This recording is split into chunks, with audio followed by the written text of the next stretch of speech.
Hello guys, welcome back all exam centre. तो जैसे कि आप जानते हैं, मेरा नाम है सुमित और मैं प्रैक्टिस सेट 2 लेके आ चुका हूँ जियोग्राफी का। आई होप आपने पिछला प्रैक्टिस सेट देखा होगा। जिसने नहीं देखा, फर्स्ट ऑफ ऑल जाके पिछली वीडियो में पिछला प्रैक्टिस सेट कर ले। उसमें हमने बेसिक बेसिक क्वेश्चन किए हैं। तो आज हम थोड़ा सा अपना लेवल बढ़ाते जाएंगे। जैसे जैसे हमारी वीडियो आगे बढ़ती जाएगी ना, हमारे जो क्वेश्चंस का लेवल है ना, वो थोड़ा सा हम एडवांस करते जाएंगे। ठीक है, बेसिक से थोड़ा सा एडवांस की तरफ। तो चलते हैं हमारी जियोग्राफी की तरफ। तो हमारे पास प्रैक्टिस एमसीक्यू प्रैक्टिस सेट 2 है। तो फर्स्ट ऑफ ऑल क्वेश्चन हमारे पास सामने स्क्रीन पर है। Which of the following parts of the sun is visible to human. निम्नलिखित में से सूर्य का कौन सा भाग मनुष्य को दिखाई देता है।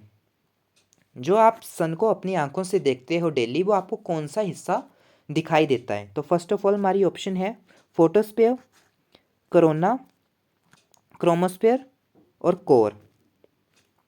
तो जो इसका राइट आंसर होगा वो ऑप्शन ए है, फोटोस्फीयर।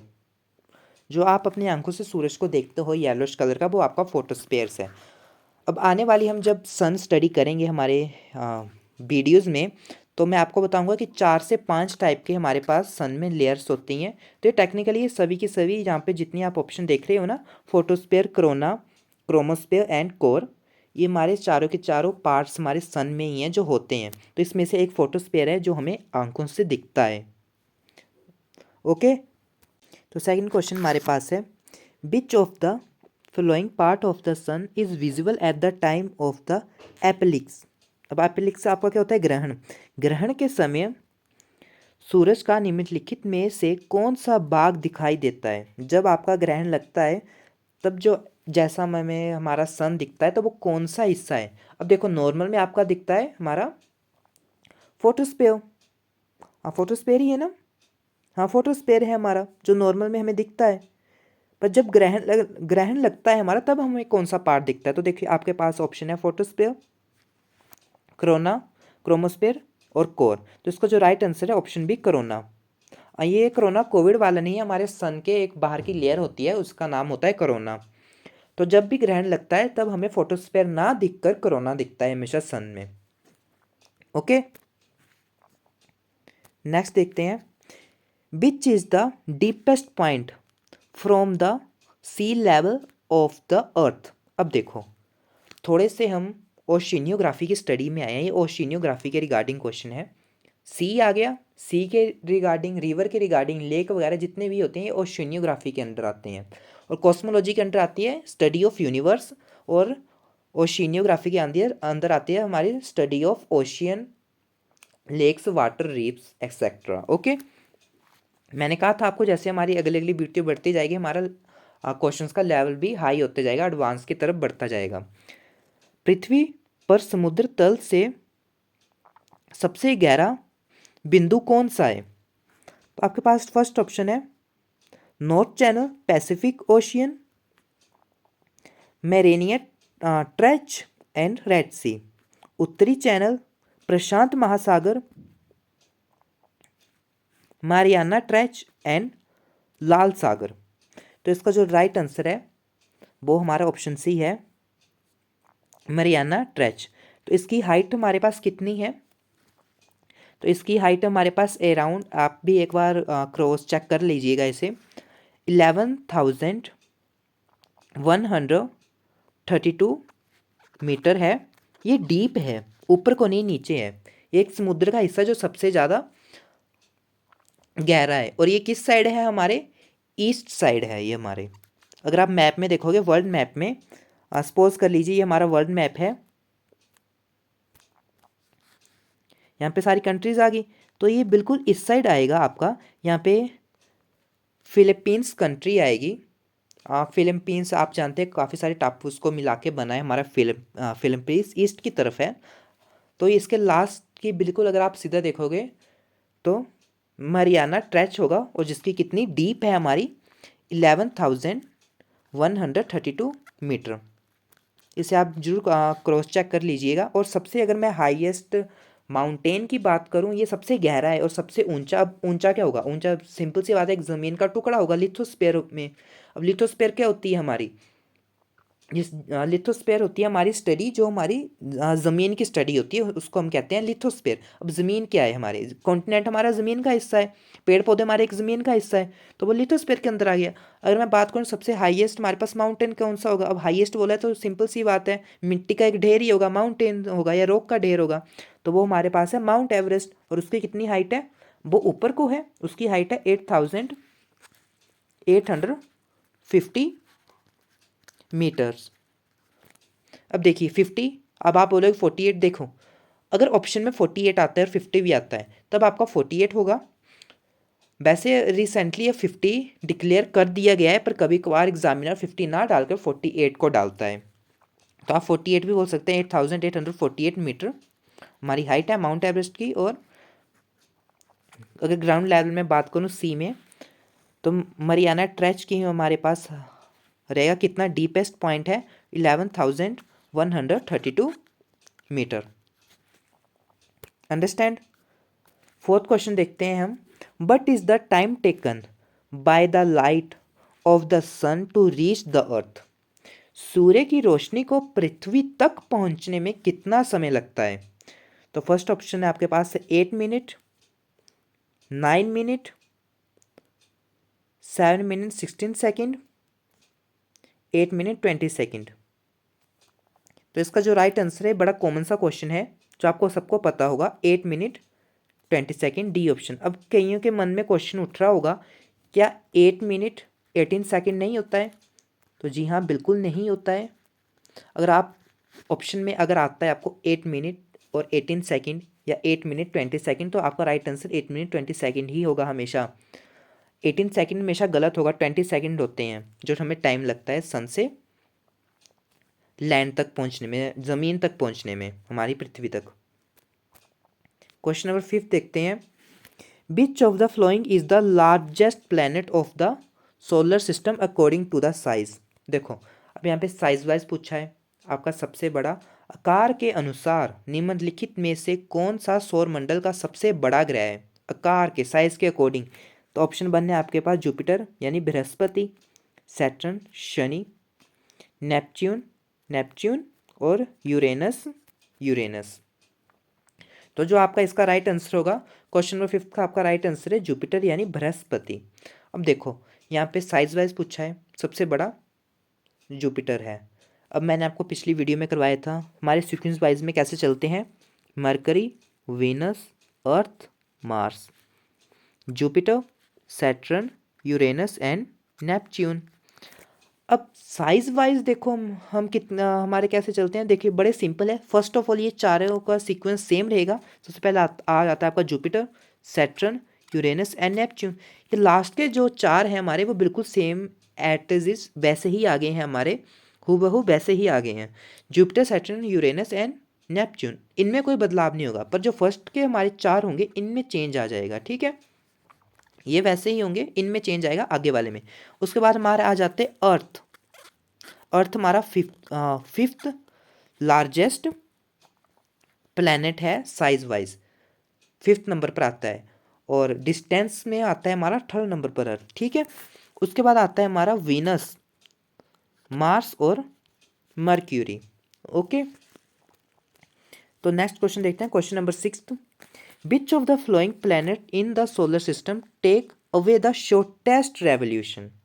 सौर मंडल में निम्नलिखित में से कौन सा ग्रह सबसे कम परिक्रमा करता है। अब देखिए सबसे पहले तो आपको ये बता दूं मैं, एक हमारे पास होता है रोटेशन और एक हमारे पास टर्म होती है रेवोल्यूशन। अब रोटेशन और रेवोल्यूशन क्या है, देखो रोटेशन वो है जो अपने एक पर्टिकुलर पॉइंट में एक ही जगह पे घूमता है। सोच लो आप ग्राउंड पर खड़े हो अभी, ठीक है, आप जहाँ पे खड़े हो वहाँ पे आप खड़े होकर चारों तरफ गोल घूम रहे हो एक ही जगह पर, तो वो आपकी होगी रोटेशन। आप एक ही जगह पर घूम रहे, जैसे हमारी पृथ्वी एक ही जगह पर घूमती है, एक ही एक्सिस पर घूमती है, कितने मिनट में, 23 हावर एंड 56 मिनट समथिंग हमारा टाइमिंग है जो कंप्लीट करती है, तो वो है रोटेशन एक दिन। और रेवोल्यूशन क्या है, अगर आप ग्राउंड में हो, वो ग्राउंड के चारों ओर चक्कर लगा रहे हो ना आप, तो वो हमारा रेवोल्यूशन है। जैसे हमारी पृथ्वी चारों ओर सन के अराउंड घूम रही है, सन को आप ग्राउंड मान लो और पृथ्वी को आप अपने आप को खुद मान लो। आप जैसे ग्राउंड के इर्द गिर्द चक्कर लगा रहे हो, तो वैसे हमारी पृथ्वी सन के अराउंड चक्कर लगा रही है। जो वो चक्कर लगा रही है उसे हम सिंपल कहते हैं रेवोल्यूशन। तो यहाँ पे क्वेश्चन में क्या पूछा है, रेवोल्यूशन में बताना है जो सबसे जल्दी कंप्लीट कर लेता है अपना चक्कर। तो हमारे पास फर्स्ट ऑप्शन है नेपच्यून, सेकंड है मार्स जिसे हम कहते हैं मंगल, थर्ड ऑप्शन है हमारे पास मर्क्यूरी जिसे हम कहते हैं बुध, और फोर्थ ऑप्शन हमारे पास है वीनस जिसे कहते हैं हम शुक्र। तो ये सिंपल सी कॉमन सा क्वेश्चन है। अगर आपका सबसे फर्स्ट आता है मरकरी आता है सीक्वेंस वाइज में, तो सबसे पहले चक्कर भी किसका कंप्लीट होगा, जिसका सबसे शॉर्टेस्ट टाइम पीरियड होगा रेवोल्यूशन का, तो वो हमारे पास है मर्क्यूरी यानी बुध, ऑप्शन सी।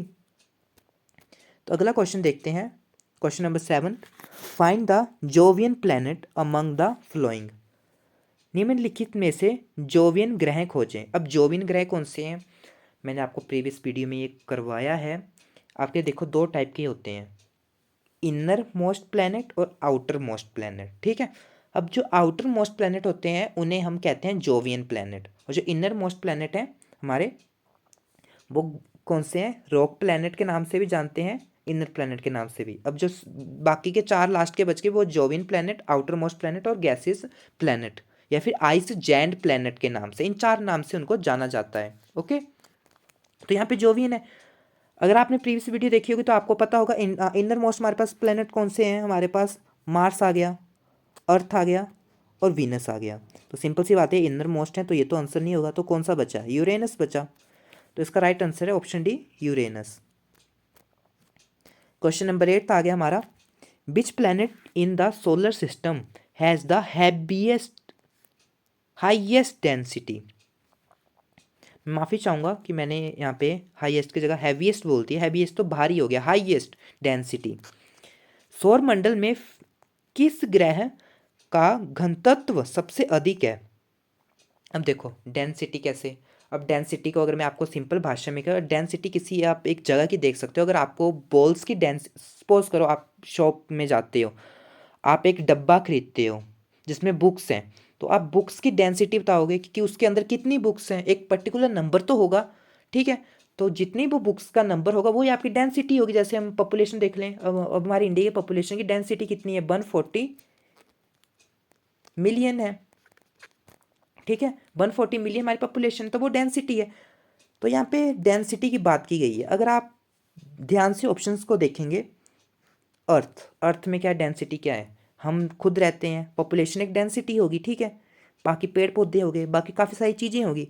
यूरेनस में क्या है, मैंने आपको कहा गैसियस प्लैनेट है, और आइस जैंट प्लैनेट भी है। तो अगर गैसियस प्लैनेट है तो यहाँ पे मतलब ज़मीन तो है नहीं, और आइस भी होगी, तो उसमें पेड़ पौधे वगैरह कुछ नहीं होंगे। नेपच्यून सेम यही प्रोसेस जैसे यूरेनस है, जैसे नेपच्यून है। और जुपिटर आपका टोटली जो गोला है वो एक गैस का गोला है, उसमें कोई लैंड ही नहीं है, तो इनमें तो कुछ नहीं हुआ। पर अर्थ में क्या है, हमारे पेड़ पौधे आ गए, रॉक आ गया, आपका वाटर आ गया, ह्यूमन पॉपुलेशन आ गई, यानी यहाँ पे हाईएस्ट डेंसिटी है, काफ़ी सारी चीज़ें काफ़ी मात्रा में है। तो इसका जो आपका राइट आंसर होगा ऑप्शन ए, पृथ्वी यानी अर्थ।